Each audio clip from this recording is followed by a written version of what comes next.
And just like that, we're live. So here with the golf data and golf nerd, I guess you've tagged yourself with. I think that's fair. Yeah, I've been called a lot worse, but that works. Self-described, sure. So as for people who might be watching this on YouTube, Lou and I do not go to the same barber. We did not meet at the barber shop. We kind of met over social media and Twitter, never formally, but big fan of yours, and I know a lot of people are.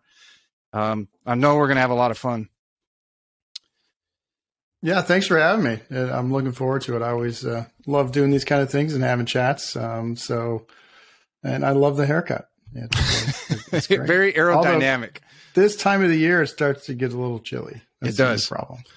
You know, my statistics keeping when I played professional, I mean, I tried to keep it as close as I could and did it as soon as I could after I got done playing. You know, obviously fairways and greens is very simple and putts per round. Obviously it's guesswork because I played 01 through 05 or 06. Guesswork on distance from your putting, ballparks on your wedge game. But so I was nowhere near what you obviously do today. But I got a chuckle as I was watching. I always flash back to this guy that came to me for a lesson, and I said, "What's the problem?" And he said, "Well, you know, I'm a pretty good golfer. You know, I can break 80 once in a while. I can consistently break 90, but I hit this. I'll make a couple sevens or a 9." And so he said, "I got all these great stats for you." And he shows me his stats, and it's basically fairways, greens, and putts. And I'm only telling this story because as we got on and I said, okay, well, where's the wind going in each direction that you're playing a hole? You know, how far do you have to the pin on each shot? Where's the trouble? You know, what's going through your mind? Well, I don't keep that. And I was like, okay. And I only say that because of all the years that I've taught and interrupted by playing, I've been teaching about 30 years. And that is the only person I've ever given their money back because I said, he complained about everything. And at the end, I said, I'm just going to give him his money back because if he complains to anybody else and they say, well, what did he charge you? And he said, well, he didn't charge me. He gave my money back. He doesn't have ground to stand on. But I found it interesting as I read through a lot of your recent posts of some of the crazy DMs that you get on these people that come to you and think that they know more based off their anecdotal evidence compared to you has these mountains of data. So, I mean, I guess to start, could you just kind of tell everybody how much data you actually have access to and review when you come up with the statistics you do and why it's so legitimate? Yeah, I have access to more data than likely anybody else on the planet. I have access to Shotlink, which is what the PGA Tour uses to track all their data. And so that started back in 2004. And I have all the data from there. And I also work at ARCCOS, and ARCCOS has the largest on-course data set in the world. We're 575 million shots right now. Wow. I mean, to put that in perspective, Shotlink has about 23 or 24 million shots in there. And ARCCOS has, getting close to 600 million, which it's got a chance. It'll probably hit 600 million by the end of this year, probably. So it is a massive, massive data set. It's remarkable how many shots we have in ARCCOS. So, prior to going to work at ARCCOS, I thought I had so much data with Shotlink. And then I get to a place that has, 25x that, and it's for amateurs, which is, it's great to understand what Rory does and what Tiger does and what all the rest of them do, but it's kind of hard to relate some of that to your typical 10, 12 handicap player because the skill gap is so different. So it's great to have access to all of that. I'm a literal kid in a candy store when I get to play with all that data. I can only imagine what was the introduction or what was it that allowed you to have the access to Shotlink? Because not like they're just giving that out to anybody and everybody. Was there? Yeah, obviously a very good statistician, but was there an introduction? I started to work with some players and got access that way. And then had access through somebody else initially that I was working with. And now there's a couple of players and coaches that I provide data to, and so that's how I get access to Shotlink, and then ARCCOS obviously I get access because I work there. So it's awesome to be able to come up with scenarios to that I potentially want to try and understand a little bit better, and have when we're talking about amateur data, which is what I do a whole lot more of now, and be able to have access to sample sizes that are just enormous. That allows me to I can get as granular as I want, and I still have so many shots in the sample that I'm going to look at. So it's pretty cool. Is there anything that stands out when you look at the this might be a dumb question, but between the tour pros and the amateur data that you have from ARCCOS, is there anything that either stands out that's surprising, either a separation of the data or things that might be closer in relationship than many might think?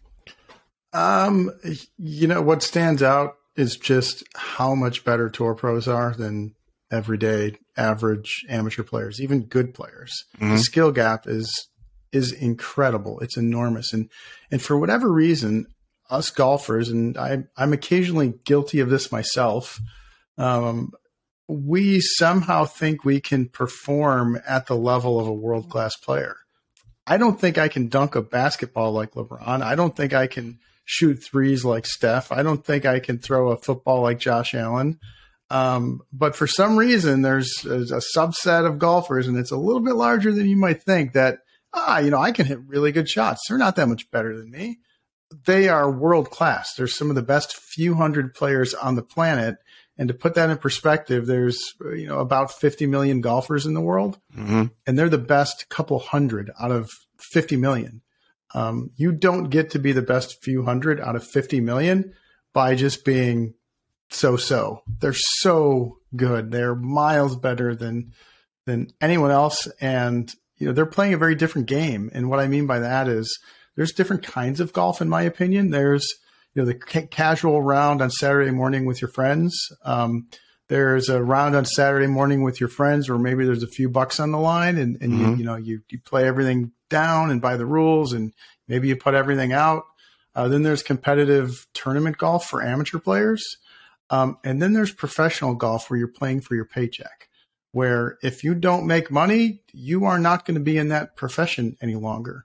And those are all very different things. And so if you can go out and you can be a 5 handicap playing mostly casual golf with your friends, the skill gap between you and a professional player, they're worlds apart. Yeah. Not even remotely close. So you get a lot of those guys, and I don't knock them because let's say they're a scratch or a +1 or anywhere between a +2 and a 5. And they say, well, do you think if I really applied myself over the next 2, 3, 5 years that I could go play the senior tour, that I could get into a pro event? And I say, no, no, you're not. Like, well, what do you mean? I said, you have no idea.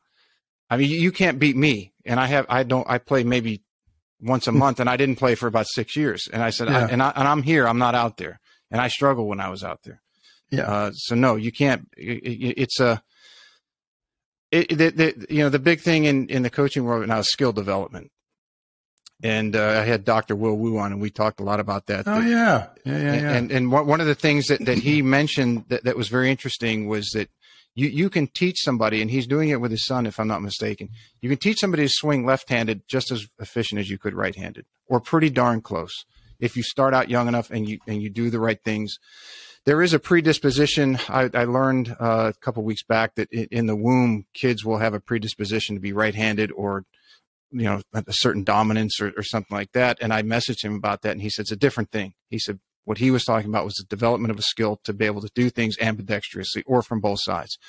So I try to tell some of these people, I said, if you take Tiger, which is obviously the model, the apex, Tiger had been playing golf from the time he could probably walk, and he watched his dad when he was in his crib. So imagine all the sequences going through his brain from as far back as he can remember. And some of these, maybe they kind of played here and there, but the development of Tiger Woods all the way through his career, that kept pushing it. You can't make that up in 5 years, and you're definitely going to make it up when you're 45 years old to you're 50. Yeah, no, you have no chance. No, you have no chance. It's interesting. I want to just I haven't watched the course yet, but I know Dr. Wu did a class with a relatively local guy here, John Dunnigan. Yeah, I had John on a couple weeks ago. Great guy. And I definitely want to go through that class. It looks extremely interesting. But on the topic of left-handed versus right-handed, when I started playing golf when I was a kid, I played left-handed until I was about 20 years old. And I didn't play a lot of golf. Golf was not even a secondary sport for me. It was something I occasionally did in the summertime with some friends. And I was not great, I on relatively easy public munis. I could very occasionally break 90 and mostly shoot, mid 90s ish, right around there, playing, a dozen times a year.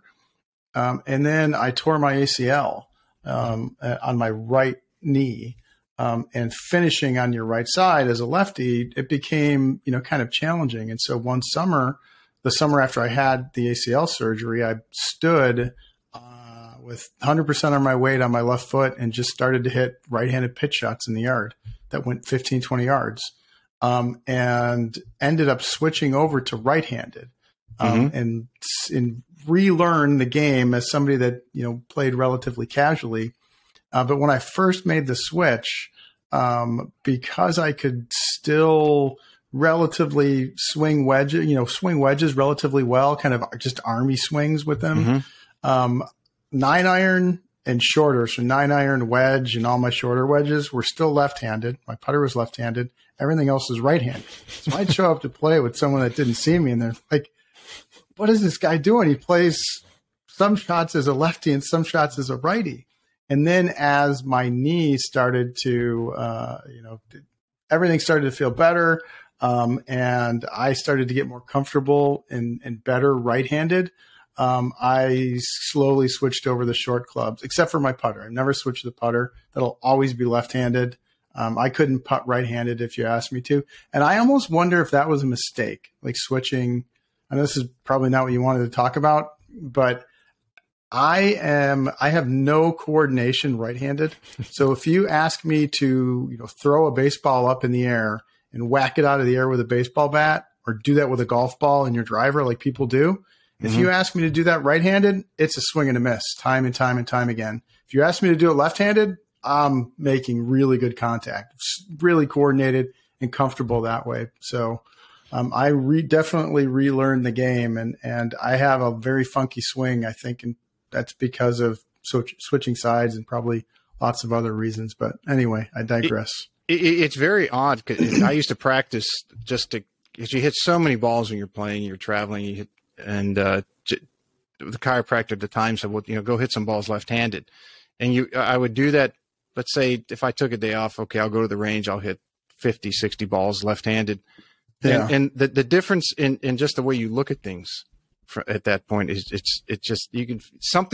feels weird. So there is definitely some kind of development. I'll have to ask Doc Will on again and talk about that. Yeah, for sure. But to go back to what you originally started with there about people wanting to get ready for the senior tour, I've had a couple of people ask me about that, talk to me about that, and I typically will say things like, how many PGA Tour events have you won? How many PGA Tour events have you even played in? How many cuts have you made? And the answer is always 0, 0, 0. How many USGA events have you top 10 in? Anything like that. How many college events? 0, 0. You have no chance. You have no chance. If you have no real playing background, you are competing. There's a lot of players that are PGA Tour winners with 15, 20 plus year careers on the PGA Tour that will not get an exemption to play on the Champions Tour and will have to qualify their way in. You're competing against them at Champions Tour's Q School. You stand no chance. Boo Weekly's one. Boo's a friend of mine. We played together, did a lot of things together. We had a great group when we were playing. That was 20 years ago. It's hard to believe, but he was on, and we were talking after the show, and I said, "What are you going to go to Champions?" Because he'll be 50, I believe, next year. And he told wow. me he's going to be 50. That makes me feel so old. And he said, I'm not exempt. I said, how can you not be exempt? You won 3 times. He said, well, I think he said it's off the all-time money list. He's not high enough. So if he wants to, I mean, he might get some exemptions just because, you know, he's Boo Weekly. Sure. He's so fun to be around, but he has no status per se. Yeah, yeah. So Brad from accounting, you're not going to beat Boo Weekly. You're not going to. Sorry, I don't mean to be a downer, but it's just not going to happen. What surprises you most about what your job and what you see in the statistics? That's a good question. I don't know that I have a great initial answer to that. What surprises me the most? There's been some things that have surprised me as I've looked at the data, for sure. But I think what surprises me the most is that there are still, and I don't want this to sound the wrong way, but there are still a lot of people that push back pretty hard against data and analytics in golf. I think golf is still pretty early on in its journey, where some of the other sports are many, many years ahead of where golf is with respect to leveraging data, leveraging statistics, leveraging analytics, however you want to think of it. Golf is lagging a bit behind the other sports. And so it surprises me sometimes when I hear people, push back against some of the numbers. And they push back just based on, their own personal experiences or anecdote, which I understand.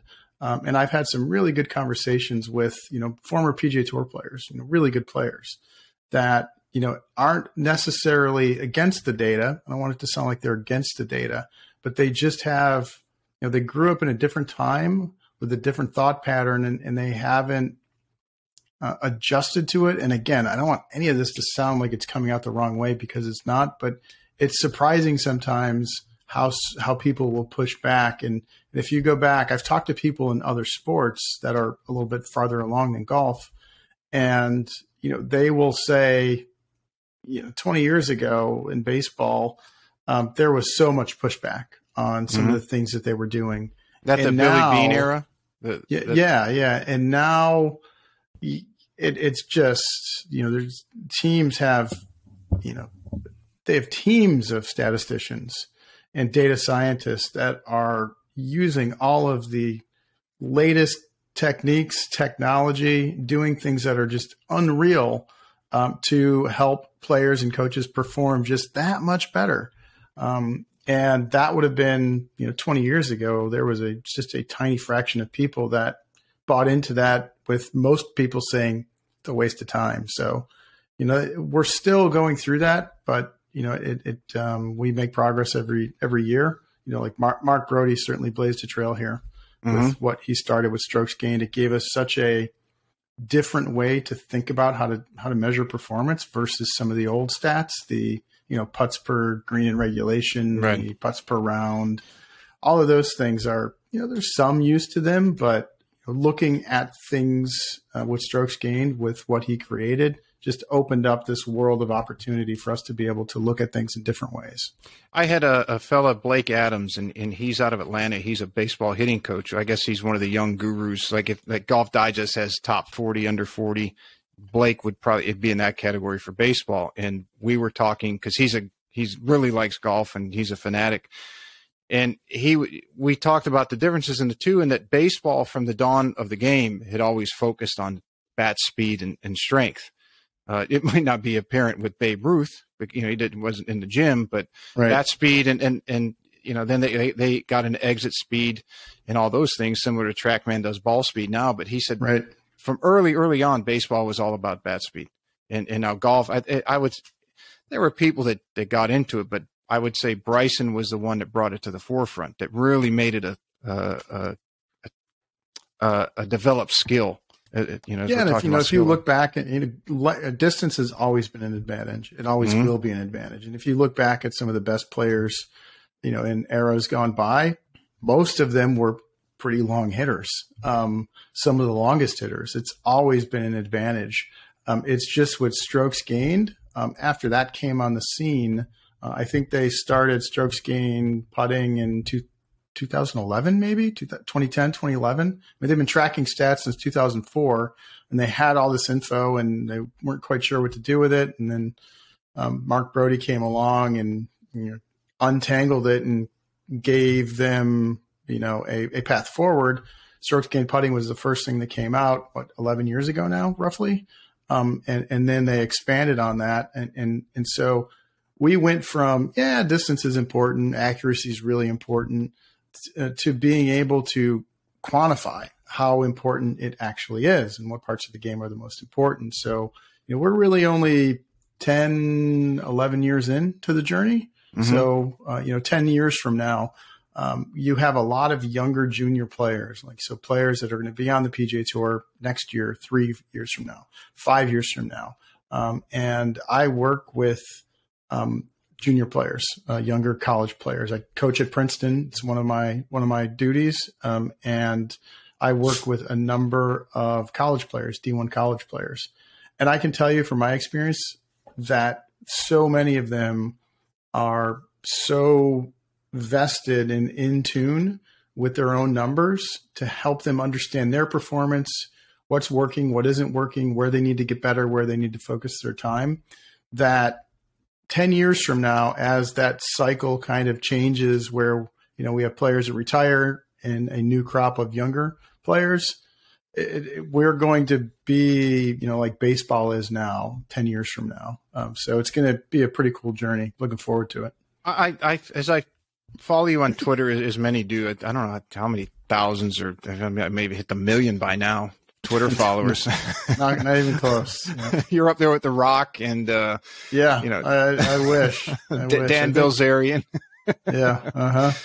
How come a lot of maybe not a lot of it, because people don't have access to the data, but a fair amount of it is not, say, common sense? And I use myself as an example. I used to, going back to like 2001, back then, a lot of people didn't want to use multiple wedges. That was kind of the Dave Pelz era, where he was telling people you're better off with wedges. So the one off season, every time I played, I counted how many times I needed to hit my 3-iron versus how many times I needed a gap wedge. And it was clear. It's 3 to 1. I needed the gap wedge. It's like, that's an easy decision. 3 irons out of the bag. How come? Right.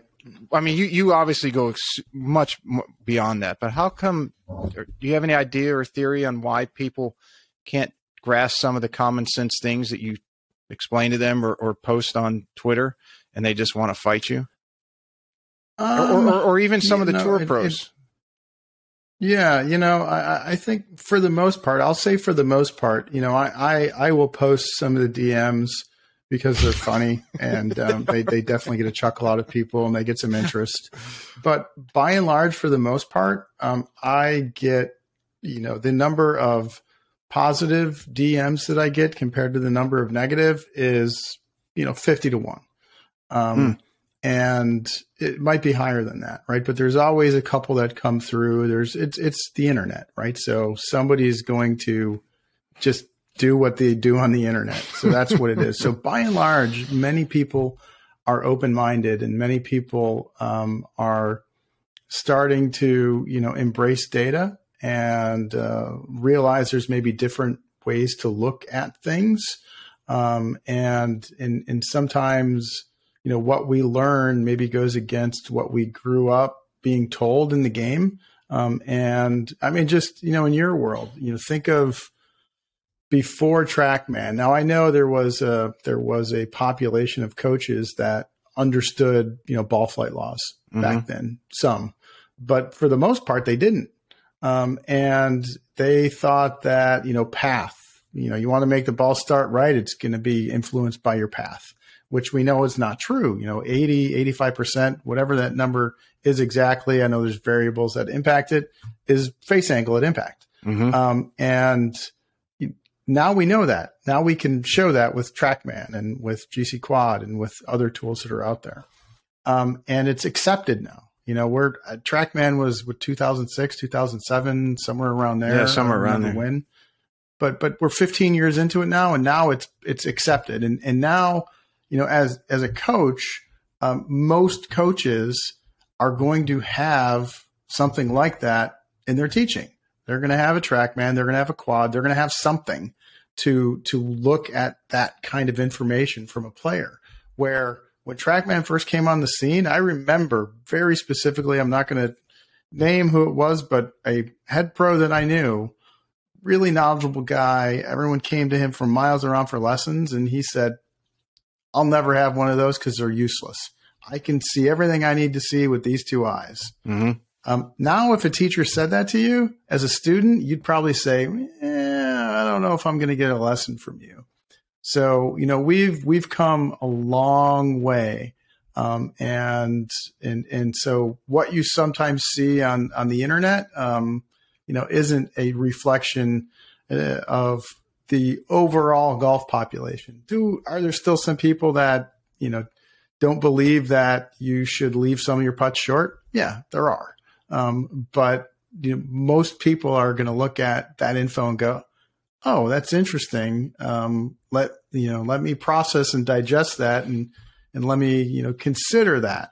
Yeah. Explain that a little bit. Cause I've heard you talk on that and I know you posted on it, and to explain why, just maybe generally or touch on it, why that you're not going to hit every putt past the hole, and doing so is actually going to make you putt worse. Yeah. Here's how I think of it. Now I'm going to talk about this for at Tour Pro level for a second, at Tour Pro, because we're very different for amateurs, depending on your skill level. So a Tour Pro inside 10 feet, roughly around there, they should be getting every single putt past the hole. Every single putt should get past the hole, should get to the hole and past the hole. Now, we don't want it to go 8 feet past the hole, because if it's moving that fast, the faster the ball is moving at the hole, the capture speed, so the speed of the putt at the hole, faster it's moving, the smaller the hole is, right? And that's just intuitive. We know that if a ball's moving really quick, there's no flag in the hole, and it hits the center of the hole, if it's going fast, there's no chance it's going to go in. So 9 revolutions a second on a flat green, where 51% of the ball will hit below the back of the cup is about the max speed that you can capture speed. Right. So what happens if I were to, the longer your putt, the bigger your dispersion gets. And when I say dispersion, what I mean is, if you hit 1,000 putts, what's the shortest putt you would hit? And what's the longest putt you would hit? Because your speed control isn't exactly the same every time. It varies. You want it to be perfect to whatever your intended speed is, but that's not the case. That's not how it works. You hit some a little bit softer, you hit some a little bit harder. If I were to ask you to hit a putt from 1 foot away, and there's no hole there, just a ghost hole, and I would tell you, I want you to make this putt stop between 0 inches and 12 inches past the hole, and only from a foot, you'd be really good at it. Everybody, even 12 handicaps would be really good at that, because there's a very large percentage tolerance of error. You only have to make the ball travel between 12 and 24 inches. It's pretty easy to do. Now, if I asked you to do that from 30 feet, if I only give you a 1 foot window from 30 feet, it'd be impossible. Nobody can do that. So the farther away you get from the hole, the longer your dispersion gets from short to long. And what happens is, as you get far enough away from the hole, what you should be trying to do is center that over the hole. So the middle of your short, long pattern is centered exactly over the hole. Because what we're trying to do there is make our second putt as short as possible, as often as possible. And so let's say let's put some numbers behind this. Let's say from 40 feet, you have a range where you're going to hit the putt anywhere from 4 feet short to 4 feet long, right? You have an 8 foot window that you're going to hit it into. And if you now take that window and shift it so that your shortest putt gets to the hole, your range of misses are now going to be from at the hole until 8 feet past the hole. So now you're going to have a whole series of 4, 5, 6, 7, 8 footers, and you're not going to make all of those. Where if you leave 50% 4 feet short, 50% 4 feet long, that's the maximum. Now you have the longest putt you're going to have is 4 feet, and you're going to make a lot more second putts. So as you get farther away from the hole, you are not making a lot of putts. You're making a very, very small percentage of those putts. So all we're trying to do is get close enough so we optimize our chances of getting down in 2 putts. That's really the goal. It sounds very similar to the decade system, which I know you consult with Scott on. I used to, yeah. Scott and I used to work together. Yep. To where you shift where you're aiming on the green, so that if you're based off your average miss pattern left and right of your target, your worst shot will be on one edge of the green and one direction, and let's say middle of the green on the other side. It's something similar. Yeah, it's the same. It's a similar kind of concept for sure. Yeah, and this is something that Scott has been also talking about. Speed control on putts, and it's critical to have good speed control. But good speed control means you are going to leave a percentage of your putts short, and the farther you get from the hole, the more you want. The larger percentage you want to be short, where eventually you're going to get to a point where you're going to have about 50-50. Tour pros, it's like 46, 47 feet roughly. So right around there is where they get to about 50-50, somewhere in that range. Depending on the player, it might be a little bit higher. And as they get closer to the hole, they leave fewer short. And then when they get inside, 10 feet, they hardly leave any putts short from that range. So that and that translates over to amateurs, where if a tour pro is going to, and let's put this in context of 2-putt range.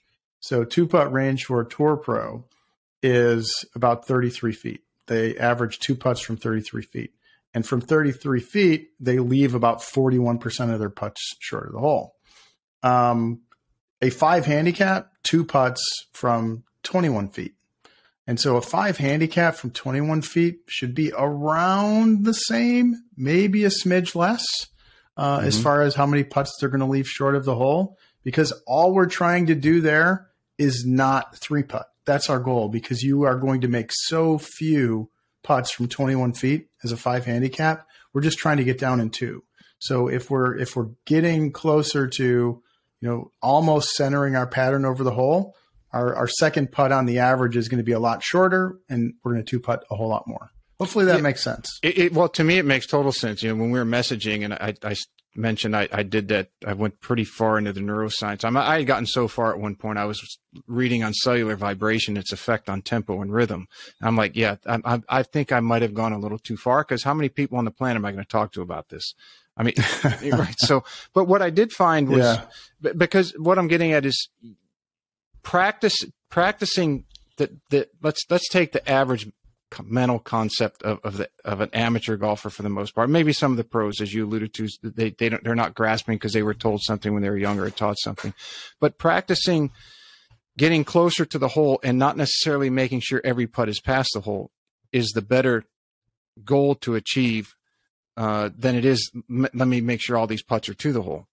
Which falls in line with the way I've been teaching for a number of years, is that what I found was that distance control is highly correlated, or once you're a certain age, meaning you stop growing vertically, your height is basically tapped out, which means your arms and your legs are tapped out.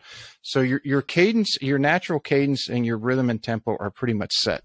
So your arms swing at a certain rate of speed, and obviously your legs move at a certain rate of speed per the individual. And as you got into the anatomical measurements, it's like, okay, you lift your arm a certain height so that your arm falls at the rate of gravity, and it usually passes vertical about the time that your foot plants on the ground.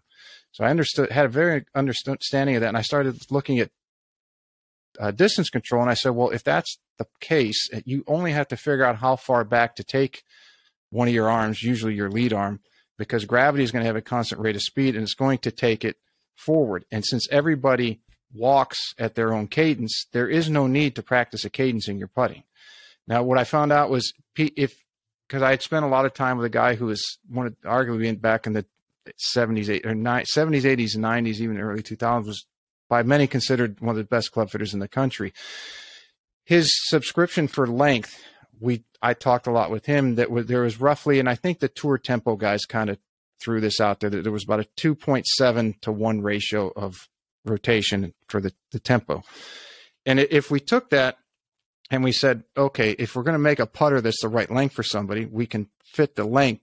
And then I got a little bit into, samurai swords are based off a certain length because those things are balanced absolutely perfect. And it had something to do with the ratio of the forearm, not to get too far off tangent.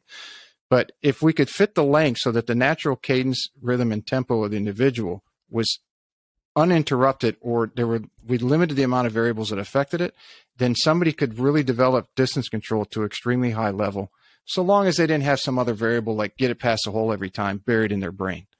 And I was teaching at a golfers college here for a couple of years, and I got to run a lot of kids through that. I would say a couple hundred kids a year through that. And it turned out that the results are pretty good. I wouldn't have data to show you to say, look, Lou, here's the hard data on over 3 to 5 years of students doing this, but just watching it and seeing it and telling these kids, get out of your own way, get out of your own brain, just go putt and know that you have to hit it close to the hole. I don't care if you're short 3 feet and long 3 feet. That's fine. Let's see if we can get from 3 feet down to 2 feet. That's what I was looking at. It had nothing to do with distance passed. So I guess what I'm saying in a very long form is I'm glad to hear what you're saying, because that's very much so what I've been teaching for quite some time. Yeah, that's great. Yeah, it's just a way to optimize scoring. Mm-hmm. If you fall in the camp of never up, never in, and you're doing that from as an amateur player, if you're doing that from outside 8 feet, 7 feet, you are leaving strokes on the table. And if you have that mentality from mid range and long range, then you are definitely leaving strokes on the table. With that approach, the only thing that I and I don't even think it's a disagreement on the strokes gained on Mark's book was, they said that the average golfer would improve by improving their long irons. And I agree with that 100%. But I had always said that the low hanging fruit for somebody who struggles to break 100 or 90 would be to improve their putting, because they 3-putt so much. As you said, there's definitely something to that. And you can definitely improve your putting. And I'm doing some work on that at the moment.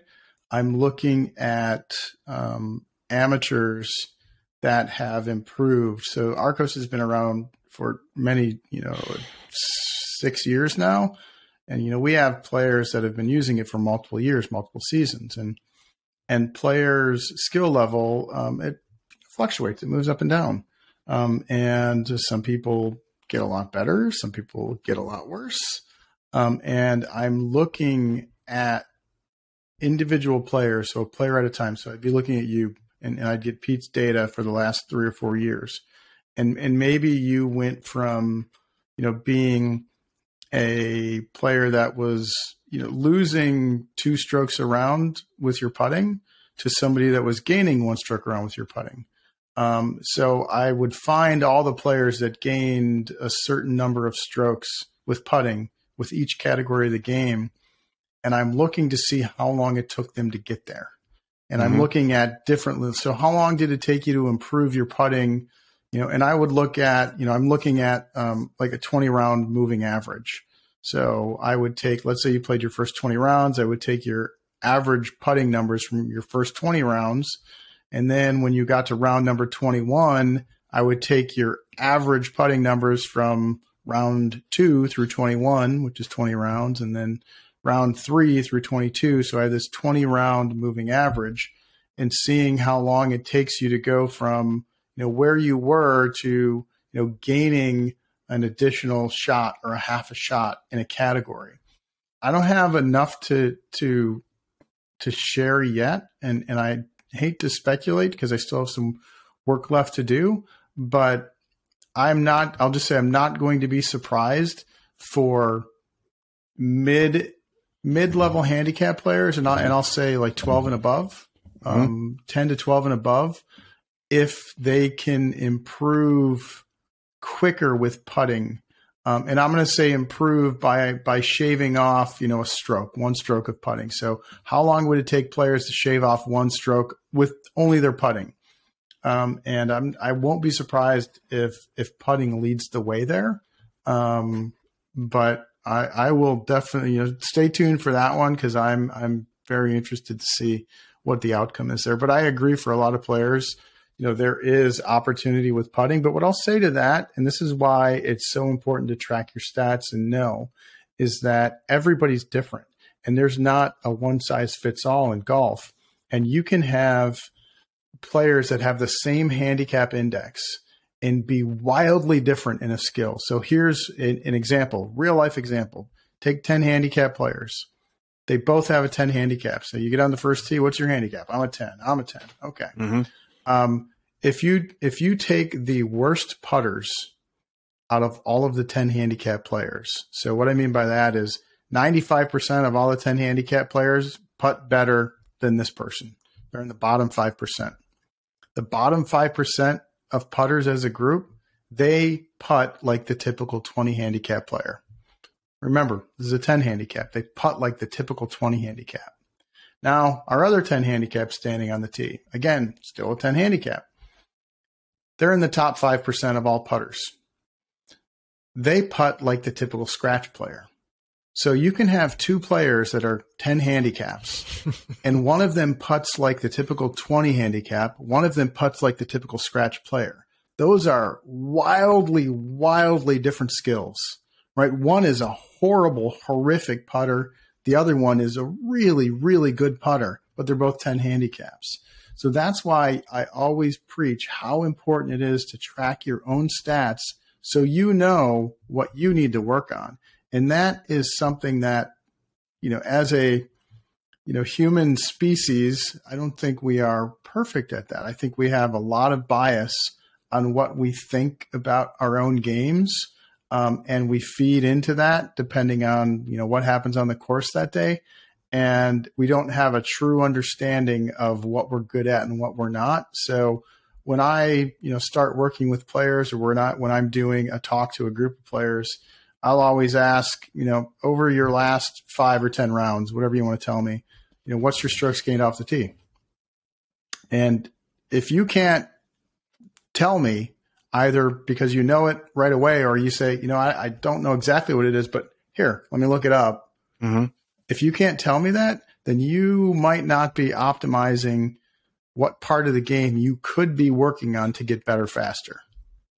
It makes total sense. And I agree. I would be surprised if you find out something different than what your assumption is, that gaining a stroke from putting, because as you've mentioned on y'all's podcast on Hack It Out, which everybody hit pause right now and go subscribe to Lou and Mark Crossfield's podcast. They do a very good job.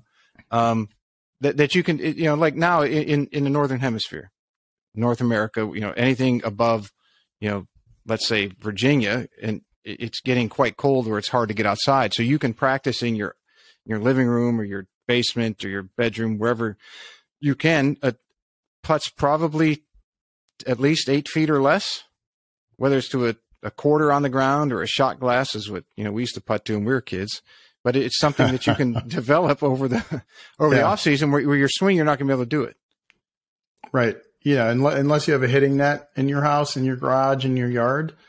Putting is something you can work on. And, I'm a huge proponent of putting, of when I practice putting, unless I'm doing a game that is actually, I'm going to measure my strokes gained with my putting. So I'll set up simulations where I will, hole putts out like I'm playing on a golf course, and I'll start from different distances, and I'll have a 30-footer, and I hit the first putt and then I have to hole it out. If I'm not doing that, if I'm just working on my putting, I never, ever putt to a hole, ever. I putt to stickers. So I have varying sizes of stickers that I put down inside on the turf that I use, and I have different games, and I'm trying to roll the ball over a sticker. And the reason that I putt to stickers is when I'm working on my putting, especially from short distances, inside of 12 feet, which is it's such an important area for every skill level of golfer. Inside 12 feet is huge. I not only want to work on my line, I want to work on my speed. So I will set up a station where I'll have a sticker or multiple stickers with the game that I play. And in order for me to make a putt, I not only have to roll it over the sticker, it has to stop past the hole within a certain area between 6 and 18 inches past the hole. Mm-hmm. And if it doesn't do that, it's not a made putt. So the reason I putt to a sticker is I want to work on my line and my speed at the same time. And when you putt to a hole, and that ball drops in the hole, you don't know, would it have gone 22 inches past the hole? Not the end of the world if it goes 22 inches past, but I'm really trying to dial in my speed from that distance as well. So you can do that all winter. There's some great mats out there. Most people have room to roll out a 10-foot mat somewhere in the mm-hmm. kitchen, and you can work on that all winter. And it's a great thing to do. Your pocketbook will thank you when you're taking money off your friends next spring. As we talk about things to improve, and we kind of referenced the higher handicap. So let's say that those people trying to break 100 or maybe 90. Do you see anything in the data that you reviewed that might be different for somebody who's trying to break 80 for the first time versus someone who might be trying to break 70 for the first time? Yeah, penalty strokes are such a killer out there. And, the technology players are using driver a lot more than they used to. And as part of the Distance Insight study, the USGA, they have the Distance Insight study. It was a series of studies about everything from, physics of the golf ball to how much bounce and roll you're getting based on turf conditions, mm-hmm. And everything in between.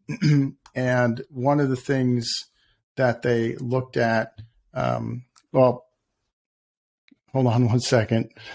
Take your time. I'm seeing, sorry, my dog is, no one's here. I think my dog might be up to no good, and he just distracted me. So, sorry about that. The pitfalls of doing this from home. Everybody loves dogs. If they don't, they should. So everyone can relate. All right. I just yelled for my wife because he's definitely tearing something up in there. Awesome. Have that to look forward to when we're done. I lost my train of thought because my dog's ripping up. We were talking penalty shots and the USGA study on distance. Yeah. So penalty shots, so important. And, higher handicap players are using driver a lot more than they used to. So in the Distance Insight study, they looked at distance, but they looked at driver usage. And it's pretty cool because the RNA has been conducting a study since 1996, and they've been doing it every year. And they have all that data, and it was part of the study. And you can see, not only did the distance go up, but you can see the percentage of players hitting shots with their driver went up across, the higher handicap skill level. So, mm-hmm. Back in the mid 90s, they were hitting driver. I don't have the number in front of me. I'm just going to make this up. They're hitting driver 50% of the time, where now they're hitting driver 85, 90% of the time. And I am a huge proponent of hitting driver as much as you possibly can. But when you need a giant window for your driver, where some of the players I look at in ARCCOS and some of the amateur players that I've worked with and helped out that are higher, mid to higher handicap players, there are some players out there that need legitimately 100 yards of room with their driver. And if you're on a course with houses on the right and houses on the left, and there's 100 yards between the OB, or there's 95 yards in between the OB, there's some players where that's not enough room. They're going to hit too many shots out of bounds, which is crazy. So I would tell the higher handicap players, I want you to hit it as far as you can, and I want you to get comfortable with driver. But when you come into trouble situations, you need to scale back. And scaling back often doesn't mean dropping to your 3-wood, because you typically are going to have the same accuracy with your 3-wood as you do with your driver. Most players, they only pick up about 1 to 3% in fairway hit increase, and their dispersion. So, how wide their shot pattern is about the same with 3-wood. that it is with drivers. So said another way, your biggest miss with 3-wood is going to be about the same as your biggest miss with driver. So for some high handicap players, having something even shorter than that they can keep in play and reduce those penalty strokes is a game changer for them. They just rack up so many penalty shots, just rack them up.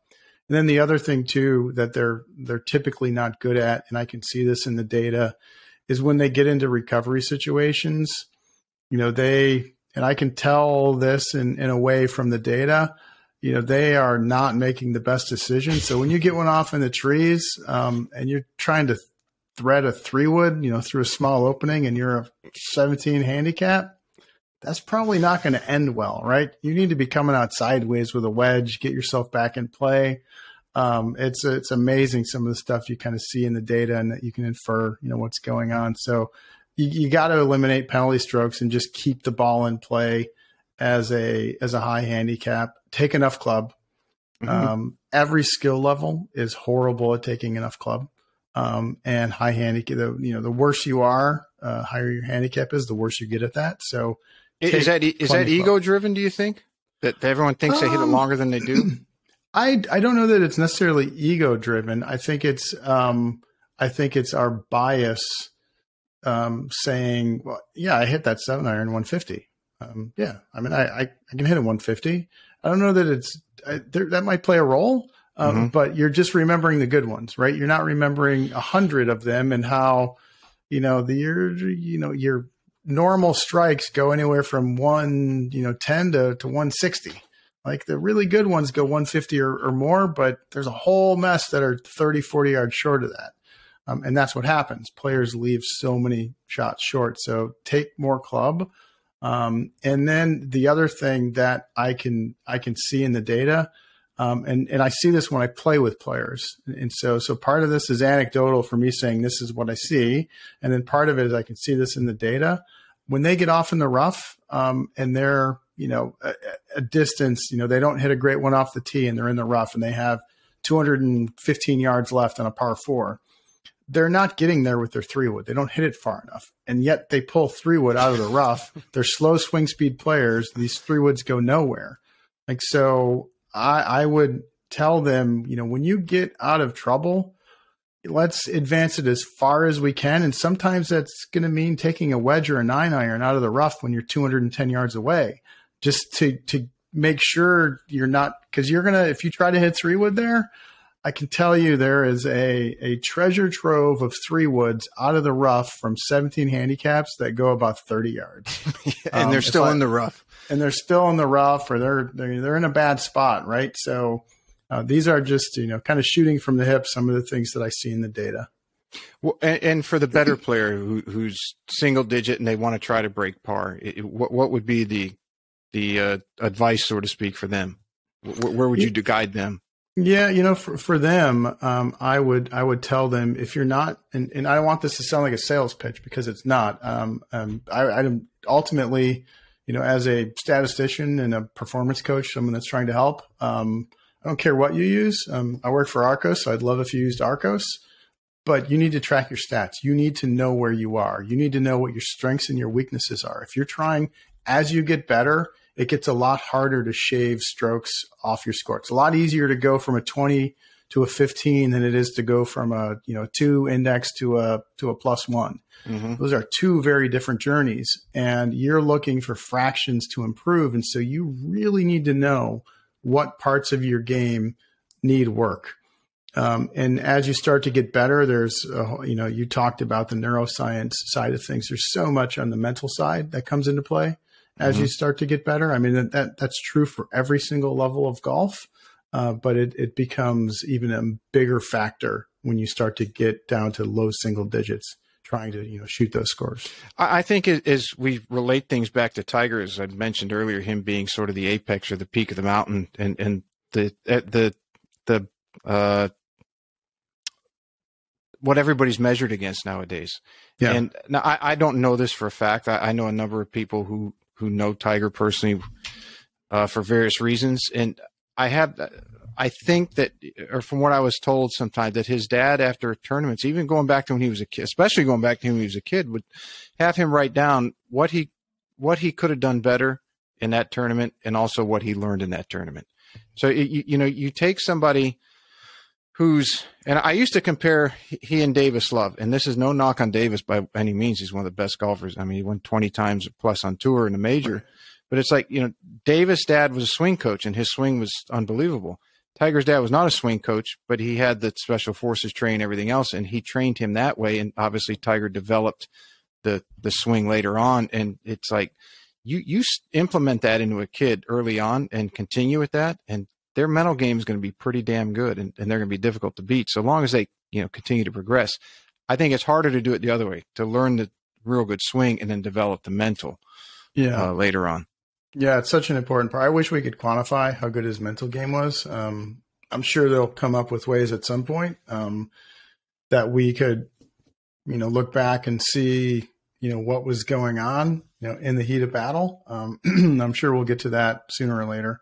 But I agree with you. I think his mental game set him apart. I mean, he's extremely talented, obviously, in every aspect of the game. His mental game was,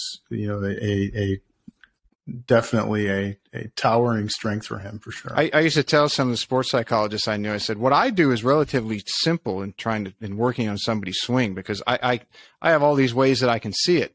Whether I have a TrackMan or not, I at least can see the ball flying in the air and have some sort of idea. I say, you guys or girls, you have to extract out from what they were thinking and hope that they relay it in a way that's correct. So I do not envy the sports psychologist or psychiatrist by any means whatsoever. Yeah, for sure.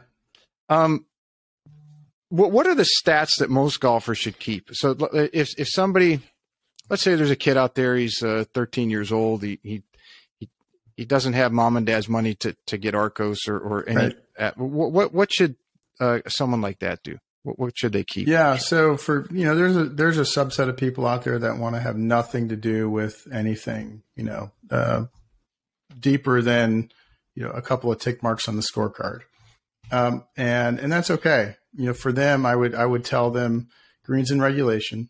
Like, greens and regulation are extremely important. There's such a strong relationship between score and greens and regulation, handicap, greens and regulation. So important. The more greens you hit, the better you're going to play. Like, your entire goal on every tee box you step on is, I need to do whatever I'm going to do to hit this green. And it doesn't matter where it is on that green. It doesn't matter at all. It doesn't matter if you have a 60-foot putt, a short par 4. Doesn't matter. 60-foot putt is easier than I think it's 18-yard chip, easy 6-yard chip. So 18-foot chip. So 6-yard chip, 60-foot putt for a 10 handicap. The 60-foot putt's easier. And that blew a lot of people away on one of your posts recently. I mean, you got a lot of flack on that. Yeah, you want to get on the green as fast as you possibly can. So I would be tracking greens and regulation. And I would be tracking penalty strokes, and I would be tracking an accuracy number, but it wouldn't be fairways. It would just simply be, how many tee shots do I leave myself in a position where I have a reasonable chance to hit the green in regulation? And that can be from the rough. And don't penalize yourself if you hit it into relatively normal rough and it's just a horrible lie and an old divot buried. Like, don't penalize yourself for that.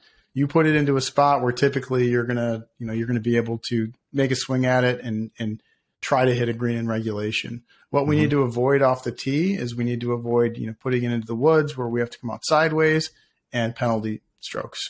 So fairway accuracy is completely overrated, especially for amateurs. It's I don't want to say it's useless, because from the same distance, you're going to score, a tenth of a shot better to, 0.15 shots better, somewhere in that range, depending on skill level and how far you are away from the hole. So there's clearly a benefit to being in the fairway. I absolutely say there's a benefit to being in the fairway, but the bigger benefit is not being in the woods or not hitting one OB and having to reload. We need to keep it in play. So those are probably the three things that I would have them track. And then I would encourage them, and this doesn't require any real tracking of their game. I would encourage them to try to get speed, get longer. And you can do that through, working out. So there's lots of fitness instructors out there in the golf world. Find one you really like, do their program. Obviously consult your doctor first. And there are tools out there like Super Speed or Stack System that do speed training. Clay Ballard has a program called 20-minute distance fix. And that you're actually hitting golf balls with that with your own driver is how that one works. So these are all great ways to gain distance. I would tell them you need to gain distance. Everybody needs to gain distance. And you've done that. You're not just speaking that from scientific theory per se. You actually went ahead and you did a training program and you used the training sticks. And how much did you increase your swing speed? I started out at 99, and by the time I was done, I was cruising at like 114, 115. How long did that take? It took me probably 6 months, 7 months. Yeah, roughly around there. Somewhere and that's where I kind of hit a plateau, and then I started to mix things up, and then it was the hardest part for me, and I think the most effective for me was actually just swinging at golf balls with my own driver as hard as I possibly could. And the hard part there was not caring where you made contact with the ball. You're just trying to move fast. You need to have a device to measure your swing speed so you know how fast it is. So you can look at a number and go, okay, that was 110. I need to go faster than that. And then you can see if you went faster or not. So that's really important. But that's a hard part for some people is they really get focused on the quality of strike. And all we're doing there is we're just trying to see how fast we can get the club head to move. I swung and missed one time.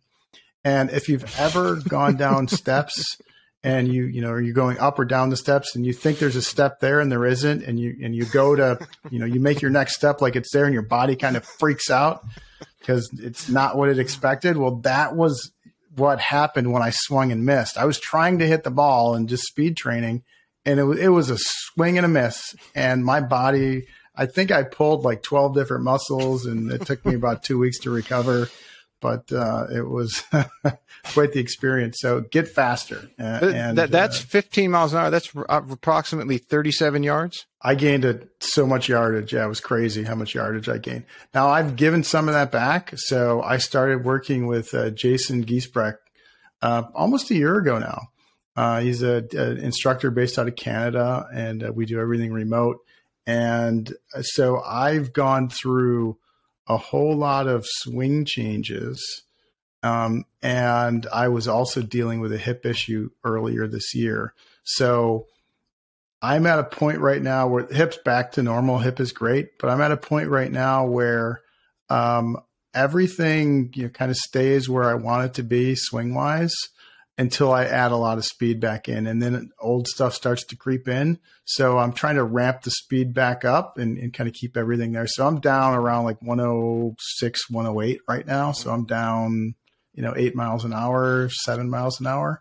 So I'm working hard this winter to get that back because I catch a lot of flack for it now from some people that I'm a lot shorter than just getting older, like everybody. Yeah, for sure. It was hard to make those changes and then do some of those things at speed. So there is a difference between swinging harder and swinging faster. Yeah. I used to remember doing some work. Usually college kids, when we were doing club fitting, would come out and we'd have back then we had more or less a radar gun for golf. And these kids would come out. And I said, you're not going to swing. If you're not, they're training and they're swinging every day. And I said, okay, you're not going to swing it 5 miles an hour faster. They said, you want to bet? I said, anything you want, kid. College kids. I said, you want to bet a 6-pack of beer? Fine. And they'd swing harder and their speed would actually go down. I said, big difference between speed and force, isn't there? Because they had no idea about forces and all that stuff. Yep. Yeah, that's very true. you're doing, I don't want to keep it too long, but I want to touch on, you're doing some study on wind and golf balls. Can you, what you can let out, or can you want to talk about that a little bit? I've put a little bit out. So I was really just looking at dispersion. I was trying to understand how dispersion changes.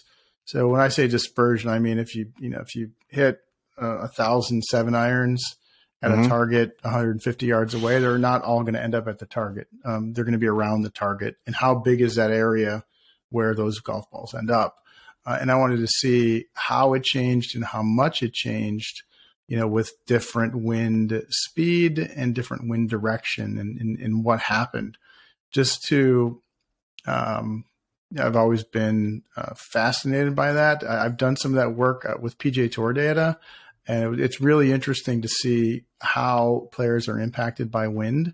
And one of the things that impacts tour players a lot is a wind off your back. So this is when you're standing with driver in your hand. And if you're a right-handed player, it's a left to right wind. And it's amazing to see how much different players are in left to right wind versus either no wind or right to left wind.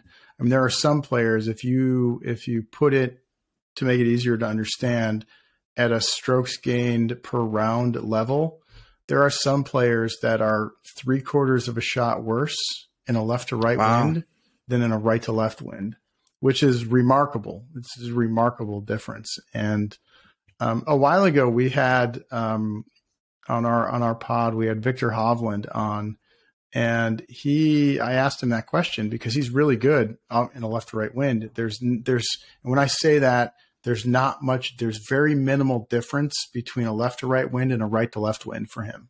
And I brought that up to him and said, what are you doing? What's different? And he said two things. He said that he used to typically only hit a cut. And then in left to right winds, he started to hit a draw to kind of hold it into the wind.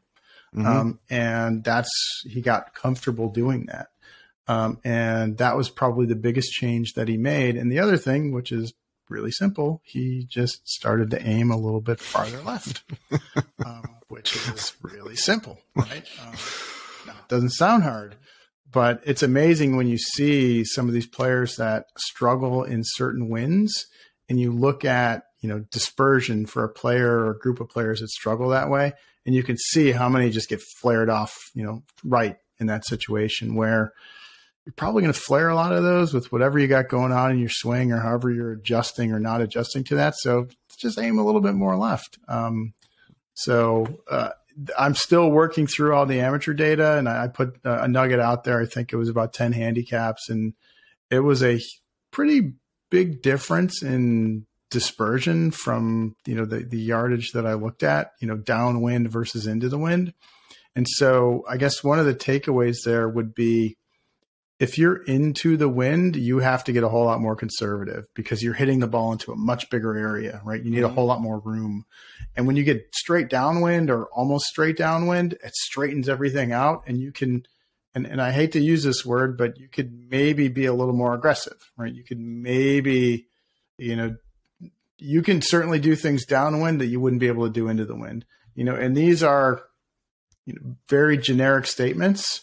And they would, probably apply if we're talking about approach play, to better players, not necessarily 15 index players, but, that's just an important takeaway, that your dispersion left to right is going to be a lot smaller downwind than it is into the wind. So when you step on a tee, like that's true on the tee as well. When you step up on a tee and it's a hole where, maybe in normal conditions, there's barely enough room for your driver, and it's playing into a 15, 20 mile an hour wind, as much as it stinks, driver might not be the play in that situation, depending. Again, all of this, there's no perfect science here. It's all situation and player dependent. You may need to drop down shorter than that because you're just going to hit too many balls out of bounds. And there's a there's kind of a target, and Mark Brody talked about this in his book, and it's about 5%. Again, there's variance here as well. But if you're going to hit more than 5% of your tee shots OB, that's too many. You need to do something different. And that's either swing change, which you can't do when you're standing on the 7th tee box. You're going to have to hit a different club to make sure you keep it in play. And so into the wind, it gets a lot bigger. Down when it gets smaller.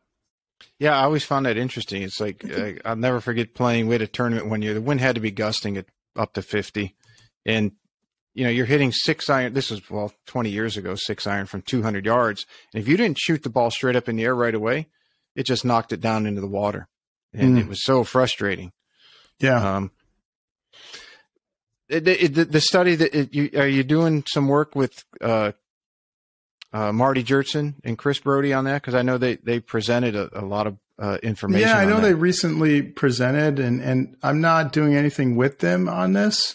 I know they've done a ton of work on it, and it's all excellent. And they're part of Ballnomic, which if you're not familiar with that, Ballnomic is a really cool place to go get fitted for a golf ball. But they do a lot of testing on golf balls and wind and how it impacts golf balls. And I think they do a lot of simulations. And then they have, Ping has the, their center there. What do they call it? The proving ground? Is that what they call it? I think so. Yep. And they have robots, and I don't know the extent of what they're doing, but there's some really, really smart people doing some really, really smart things. If you're not following Ballnomic, like on Twitter, on social media, you should go give them a follow. BALLNAMIC. Just look them up on Twitter. They put little nuggets out there about some of their studies around wind, and what that's doing. And it's really, really good stuff. And, some of the initial things I've seen, jives with what they're putting out, and which tells me that, I'm headed in the right direction. If I can be in the ballpark of two guys that smart, I'm probably doing okay. It almost makes you wonder with all the data and the studies and the science and everything that we know now that's been quantified, that golfers aren't shooting nothing, that 20 handicaps aren't turning into 10 and 10s aren't turning into zeros, and tour pros aren't shooting 56 every week. Yeah, it's interesting. There was an article a few years ago from a Golf Digest article, and the gentleman's name was Dick Ruggie, and he used to be in charge of equipment at the USGA. I don't forget his exact title, but the article was, I think, 2018. And I remember this only because I've talked about it before, and brought it up. And I've talked about it in a few podcasts. But he talked about how average handicaps have come down a lot since the mid 90s. So players are getting better. One of the things that always has interested me on that topic is anything I've ever seen done on handicaps with golfers is simply taking the population as a whole. And so right now there's, I don't know, let's say there's 2.5 million golfers that keep a handicap with the United States Golf Association. And the numbers that we're seeing right now, as far as, the average handicap or the breakdown of how many people are at each handicap level, are for this population right now today. And what happens is some people age, right? And as they age, they stop playing. And then you have beginners that are coming into the game. So you have people not playing anymore, and you have an influx of new players coming in and playing, and they're at a beginner level, right? And maybe they get an index, and now that index becomes part of, what we look at, and we say, the average handicap index for a man is, 15, and a woman is, 24, whatever it is. But I would love to see one that looks at the same group of players over a 15-year span. So take a bunch of players, and only those players, and only look at them, and start with them when they're 25 and stay with them until they're 45, and see how they progress over time as a group, instead of I'm going to look at the entire population, and that's going to mean a whole bunch of beginners that started this year that never played before, or rarely played before, that are kind of adding to my numbers. And then we're going to have players that fall off that aren't playing. So there's this, hopefully that makes sense the way I'm describing it, but there's this cycle of replacement. And I'd love to see one that just kind of follows a large group of players over 15 or 20 years to see, are they getting better? How much are they getting better? There's a lot of guys that I played with and have played with that, they've gotten a lot better than they used to be. They've been playing 20 years. That makes total sense, because to me, the knock, not a knock, but a kickback that I get from some students who are fairly sharp, and they're not traditionalists. They're not trying to buck the system, but they're like, well, the data input that guys like Lou or Scott or whoever's doing data analysis getting, if the input is somehow flawed to some extent, even if it's a minimal amount, what does the effect have on the overall output? And my response is, and speculatively, has been, well, the amount of input that they get that might be flawed is probably minimal on a variance level of, let's say, a couple %. So I don't think it's affecting the output for the norm as much as you might think it is, or to challenge the system to say that this isn't, that this isn't what everybody should do, but it's what the overwhelming majority should do, or at least that was a number of years ago. Now that would be a very hard argument to have. But are there things in place or people doing studies like yourself that would do those things that would eliminate that? Well, we're getting rid of experienced golfers and we're picking up newbies, so it's going to keep the average handicap in flux. We don't have it really accurate, or as accurate as we'd like. Or is that not realistic to try to do that? No, I mean, it definitely would be realistic to try and do. I have data with ARCCOS, but I only have that going back to 2016, and there was only so many players using ARCCOS in 2016. So I don't have a lengthy, multi-decade long data set like somebody like the USGA has on players. And so could you do that? Yeah, you could definitely do that, and see how are players getting better? Are they improving? How quick are they improving? How many are improving? How much are they improving by? I expect the average handicap is going to probably go up next year, if it hasn't already gone up this year, because we're in a golf boom, right? And that golf boom brought a lot of people to the game that are really new to the game.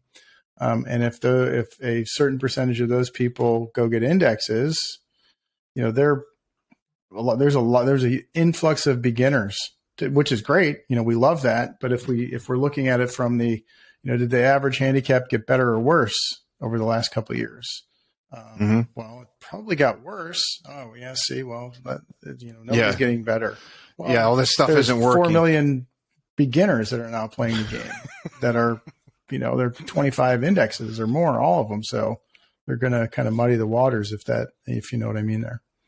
Makes total sense. You have a few minutes where you do an emergency 9. And then let's do it. It's always a fun part. Let's do an emergency 18. I got time for that.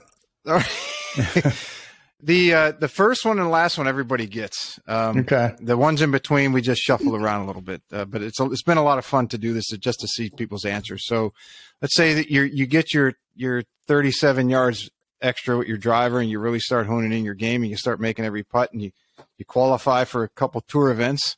You do the unthinkable, and you even win some, and you make the Ryder Cup team. You're walking up to the first hole. What song are they going to play for you? Oh man, what song are they going to play? I wasn't expecting you to go for that. I don't know. There's so many good songs that I like. It would be hard to pick just one. I might go with something either by U2 or I'm a big Tragically Hip fan. If you're familiar with Tragically Hip, I've heard of them. I might go with something by them. But that's a tough one. It'd be hard to narrow down just one. But something probably from U2 or the Hip is where I'd go. Is Sean Foley the music fanatic he is? You could see the look on his face when I asked him that, and then it was all of a sudden he went into this think mode, like he was trying to fix Lydia Ko's swing. It was kind of interesting to watch him. It's so hard because there's so many songs that I love, and I could name one and then go, wait a minute, I like this one too. It's hard for me to pick just one, but those are two of my favorite. U2 is probably my favorite band of all time, and The Hip is definitely up there. They got some really well. It's multiple days. If you're playing on a Friday and a Sunday, that you could pick both songs. I could do both. Yeah, absolutely. There we go. What rule would you change in golf if they said, Lou, we're going to give you the king of the castle? I would very likely change the divot rule. I would probably give free relief from that. And I know it's always a hornet's nest when you bring it up. And here's how I think of it. The rules of golf have been changing for as long as the game has been played. And there's a lot of rules that have changed. So, prior to 1960, you couldn't clean your golf ball on the green. If there was a big chunk of mud on the ball, so what? Couldn't touch it, couldn't clean it. 100 years ago, there was no such thing as an unplayable. So we talk about, you have to play it where it lies. Well, we're not really doing that like they used to, where you hit it in a bush. Sorry, figure it out. No such thing as an unplayable. Loose impediments that were more than a club length away, you weren't allowed to move. So if you had a giant fallen tree branch more than a club length from your golf ball, now you can move it. Back then you couldn't move it. And so, I've heard people say, well, I bring up the green one, how you can clean mud off your ball now and you used to not be able to. And they say, well, greens are a lot different now than they used to be. They're very, grass is really short, they're very smooth surface. They're very consistent. And that's why we're going to do that, right? Because it's not like it used to be, but that same holds true for fairways. Fairways 100 years ago were anywhere from an inch. Fairways weren't anywhere from an inch to 2 inches high. And you could get a wide variety of lies in 1 to 2 inch grass. And so, but now fairways are pretty consistent. So I get that this is probably a longer answer than you want, but I get that there's challenges with figuring out what is and isn't a divot. But for many years we played, what is or isn't a pitch mark on the green, right? We played that for many years and we got through it and we figured it out. So that's my very long-winded and backed up answer as to why I would choose that one. Yeah, I would agree with that. One year at the U.S. Open qualifier, and I don't remember what stage it was at, the first 5 holes that I played that were not a par 3, I hit in a divot. That's crazy. That's off the charts bad luck. I looked at my brother, and I'm not talking about edge of the fairway. I'm talking about basically within a few, I was hitting it very well, and I'm basically within 10 yards of the center line of the fairway. And I look at my brother who's caddying for me. He's just laughing. He's like, man, you got some shit luck. Yeah, that's horrible. That's off the charts bad luck right there. Let's see. Number one habit that all golfers should employ. Ready golf. I think people should play ready golf. I'm a big proponent of, fast play. I don't want you to do it dangerously, but I'd love for you to play ready golf, keep things moving along. I get if you're doing a match or, there's special circumstances, but that's not the case most of the time. So, kind of play ready golf. And that's one thing I'd love to see out there just to help keep things moving. It's amazing because I listened to your guys' show on that and I was reminiscing when I was in high school. So that would have been early 80s. Mid 80s, mid to late. If you didn't play in 3 hours, 45 minutes, you were slow. If you played in 4 hours, you were deemed a slow player. Yeah. And now it's 4.5 is the norm. Yeah. It gets long out there. It gets long. So it's definitely, there's a lot of contributing factors to that, but I'd love us to do as much as we can to help with that as players. Let's see. Something that you happily paid $500 or over $500 for. My Bushnell launch monitor. So that was a quick one. Yeah, I love that thing. I assume these are all golf related. Yeah, yes. I love that thing. And it's the same as the GC3, right? It just has a Bushnell label on the front of it. Same exact physical unit. And I use the Foresight software with it. And it's, it's a mini GC quad basically. So somebody who's the guys that do the reviews of everything online? My Golf Spy. My Golf Spy. I think they about a month or so ago, they had a breakdown of all the new launch monitors and the personal launch monitors that aren't multiple thousands. So I think that was very highly ranked. Yeah, it's awesome. It's great. It really is. It's a GC Quad, and I put it side by side. They did too. They put it side by side with GC Quad, which is a much more expensive piece of equipment. And there's a few data points it doesn't give you, but for the ones that it does give you, it's just dead money on compared to a quad side by side. So it's awesome. I absolutely love it. Cool. If you could get a hole in one on any course in the world, what hole would it be? Augusta 12. You're the second one that said that without hesitation. No hesitation. Andrew said that. Just same hole. Augusta number 12. Yeah. Yeah, and I'm sure you'd beat the field on that one too.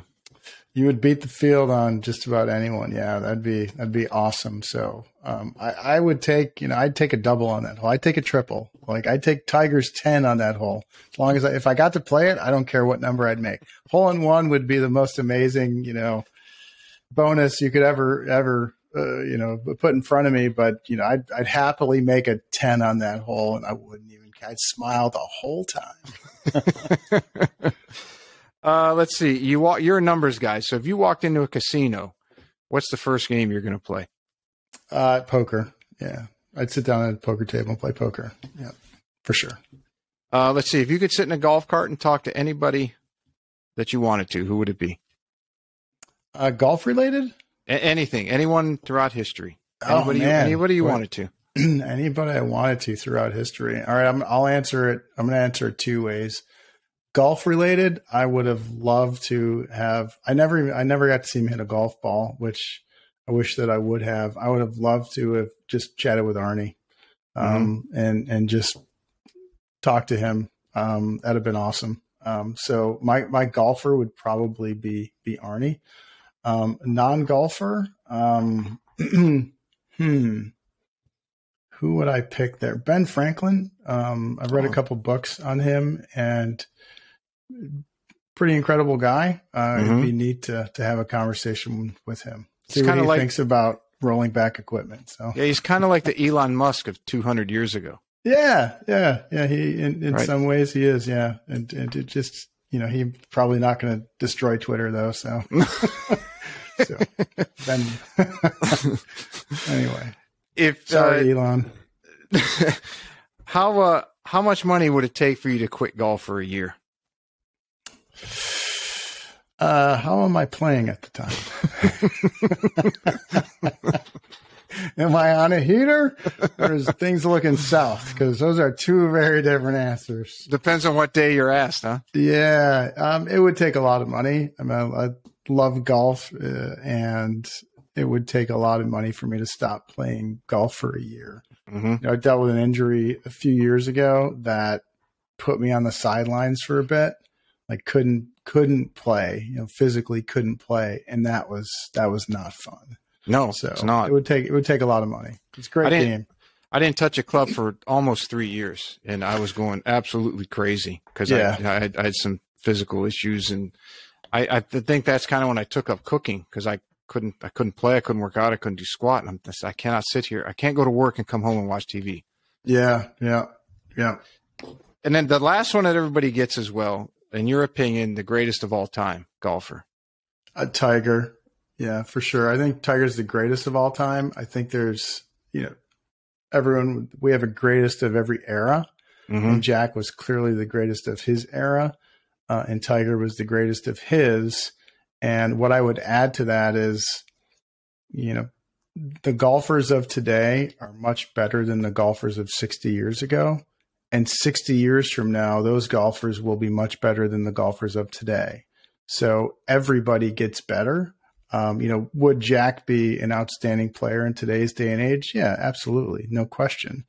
But I think today's modern player, the modern player will always be better than the player from, many decades ago. So 60 years from now, there's, the best player in the world 60 years from now, talent-wise, will be better than Tiger, in my opinion. I don't know if they'll rack up the same numbers, but they'll be better than Tiger talent-wise. Yeah, if you look at it, it's almost a generational talent that somebody comes along per generation that challenges the norm or who was the best in the prior era. And I'm very curious to see who and what that's going to look like as they compare them to Tiger, because the bar has been set so high. And as you mentioned, the competition is getting so much stiffer. The sharing of information is probably contributing to that almost as much as anything, in my opinion. Yeah, and all players are getting a lot better, and so their knowledge evolves, and we are getting a lot smarter in every aspect of the game: teaching, fitness, nutrition, mental. And these players are all working on those things. And that's part of the reason, and I'll lump strategy in there as well, right? I think you said you recently had Scott on here. Like, he, changed the game by taking strokes gained and applying, math to come up with better ways to pick targets. I mean, did we always know to aim to the fat side of the green? Yeah, we always knew that. Everybody knew that. He quantified it. And made it and improved it. And so every part of the game is improving, and young players are working on all of those things. There's a number of college players that I work with, and, they are, every day they're meditating every day. It's part of they work on that just like they're working on their short game. It's the same to them. And so they're working on all of these things, and as a collective group of golfers, we're just going to continue to keep doing that and doing more of it and getting smarter at it, which is why the overall talent level is going to increase significantly over the next few years. So, but Tiger, he's the man. On the golf course, he's the man. Until somebody comes along and challenges those things, and it will be remarkable to see that. If it happens, because I would have to imagine at some point it's got to level off. I mean, history says no, there's always going to be somebody who has some intangible that we're not able to measure yet. But I would have to think, I mean, how's somebody going to come along and win 84 tournaments? It's going to be tough. It's going to be tough just because, the collective group of golfers are a lot better than they used to be. And the bottom rung, and I hate to say that because they're all so good, and they were all so good 50 years ago, but the 150 to 200 on the money list now compared to 150 to 200 on the money list 50 years ago, like it's not even remotely close. It's just not even remotely close. And there's so much more money now in golf than there used to be. Like, to put it in perspective, like in the early 80s, if you were a professional golfer in the very early 80s, I think you had to finish, and this is just only looking at your golf course income, your golf income, your break-even point, you had to be probably around 80th on the money list, somewhere around there, around 80th on the money list, if 75, 80. And if you finished higher than that, you lost money for the year, for golf. Now, if you finished higher than that, are you a huge draw or demand for corporate outings? Maybe, maybe not. Certainly not as much as, Jack was going to get to do a corporate outing.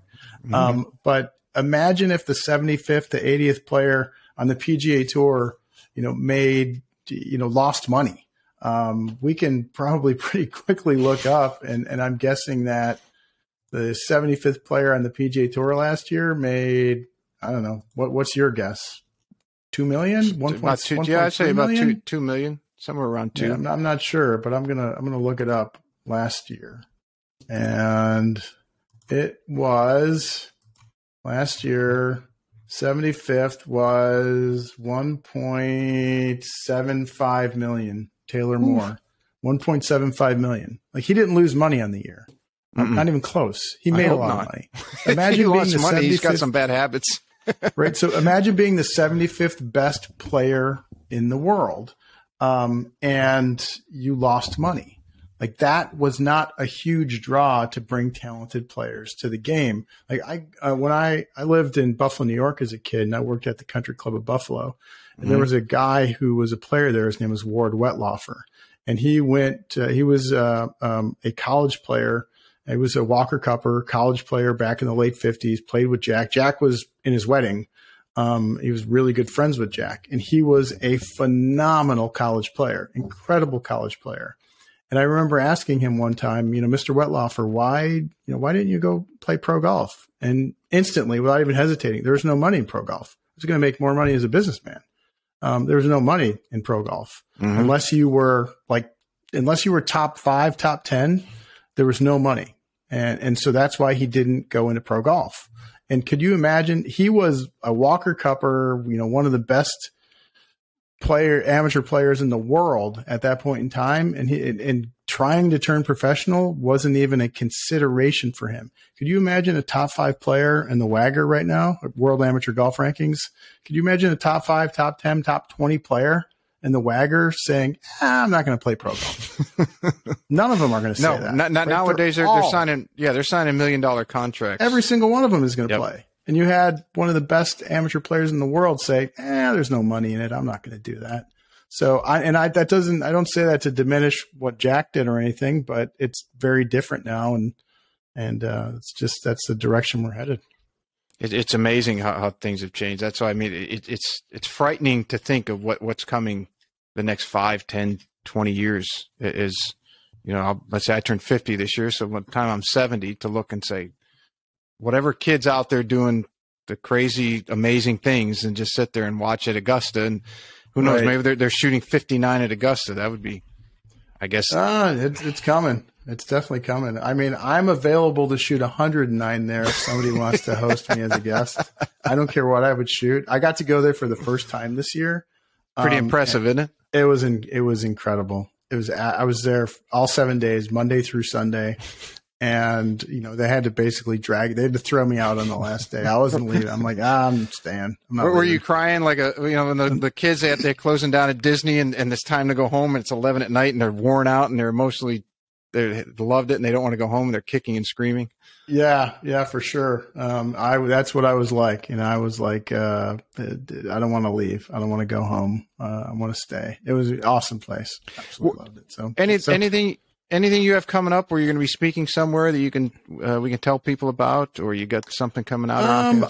Looks like I'm probably going to be down at the PGA show in a few months. So I'll be there with ARCCOS. I think maybe not. I guess it depends. I don't know if I should have announced that because I may or may not be there.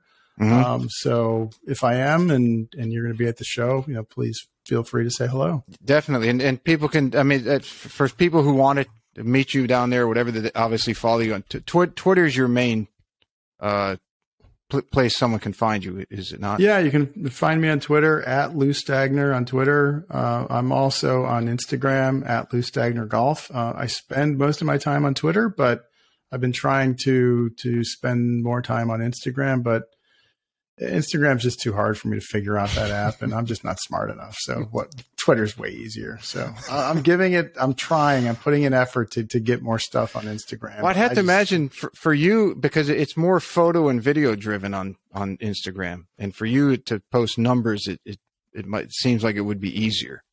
Yeah, Twitter's definitely easier, and there's maybe a little bit easier dialogue, but I think I'm the roadblock there, and me opening up Instagram going, I'm not sure what to do here. I'm not sure how this works. I'm not very smart. So, and then I just tap out and give up real easy. Anything that we missed that we should have touched on? I think there's a million things we could talk about, Pete. We could stay here for another 6 hours and talk about everything in detail. So I don't want to keep you here another 6 hours. But hey, that's just an excuse to have you back on. So yeah, I'd love to come on again. Yeah, I'd absolutely love to do it and come on again, and we can dive into some other stuff. Awesome, Lou. I really appreciate it. It's fun learning more. It's fun following on Twitter, and it's really fun to see some of those DMs that you get. So keep posting those. If I'm having a rough day and I need a chuckle, then I scroll through there and see what you put on lately. But it always brings a smile. Yeah, good deal. Thanks again for having me, Pete. I look forward to doing again at some point. Awesome. Hey, Lou.